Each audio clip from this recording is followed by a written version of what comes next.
उस दौर में होता था उस्ताद और गुलाम। गुलाम कहा जाता था अंग्रेजी में या यूपी जबान की, शागिर्द नहीं कहा जाता था। तो वो जब वो वापस आता है तो कहता है कि अरस्तु आपने मुझे बहुत सिखाया और देखें आपकी वजह से मैं कितना आगे बढ़ गया, लेकिन आपने जिंदगी भर मुझे जितना कुछ सिखाया और मैंने आपको उस्ताद बोला, अब मुझे लगता है मेरी रेज्यूम ज्यादा भारी है। आधी दुनिया फतह की है मैंने, इतने लोगों को मारा, इतनी बादशाहतें मेरे पास है, अब मैं चाहता हूँ कि आप मुझे उस्ताद बोले ना। मेरी रेज्यूम भारी है ना, तो मैं उस्ताद हूँ, आधी दुनिया मेरी है, अब आप मुझे उस्ताद बोले और आप मेरे गुलाम हैं। तो अरस्तु ने जो जवाब दिया वो रहती दुनिया तक का जवाब है। उसने बोला कि उस्ताद तो दूर की बात, जो तुम मुझसे बुलवाना चाह रहे हो, तुम मेरे गुलाम भी नहीं हो इस वक्त, तुम मेरे गुलामों के गुलाम में से आते हो। तो सिकंदर ने बड़े गुस्से से कहा कि ये कैसी बात कर दी आपने, गुलामों के गुलाम में से, ये तो बेइज्जती हो गई मेरी, मैं अभी ऑर्डर दूं आपका सर कलम हो सकता है, क्यों मैं गुलामों के गुलाम में से हूं। तो वो बोलते हैं ये तुम्हारा जो गुलाम है ना वो है नफ्स, बल्कि तुम नफ्स के गुलाम हो।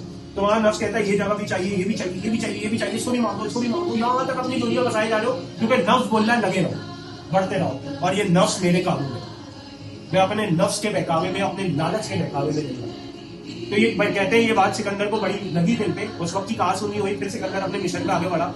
सिकंदर की उम्र 34 साल या 38 साल लिखी जाती है जब वो मर गया, मतलब इतनी ही एज में उसने पूरी दुनिया फतह कर ली। आज हम लोग फेसबुक पे या इंस्टाग्राम पे देख रहे होते ना, this teenager has a startup, Sikandar has half of the world in 30 years।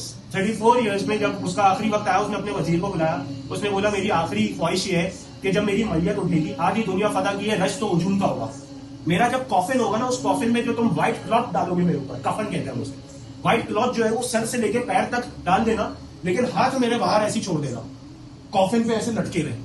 तो किस वजीर ने पूछा कि आप ऐसे कॉफिन पे हाथ क्यों लटकाना चाहते हो, इट्स बैड प्रैक्टिस। तो वो कहता है कि आधी दुनिया को पता लगे कि मैंने आधी दुनिया जीत ली, लेकिन जब दुनिया से रुखसत हो रहा हूं तो खाली आ रहा हूं। आप किरदार ले जाते हो, आप मेमोरीज ले जाते हो, आप जितना जियो उतना जियो। जब आप पैदा होते ना, आप रो रहे थे, सिसक के रो रहे थे, और आगे पीछे वाले ना सब खुश थे, हंस रहे थे देख के। उस वक्त अगर सोच होती, गुमान होता, तो क्या कहते कि ये सब लोग पागल हो गए, मैं रो रहा हूँ, ये हंस रहे। जिंदगी ऐसी जिए कि जब आप जा रहे हो, सब सिसक के रो रहे हो, और आप मुस्कुराते हुए जा रहे हो, और आप कह रहे हो Allah I give my best shot, thank you very much.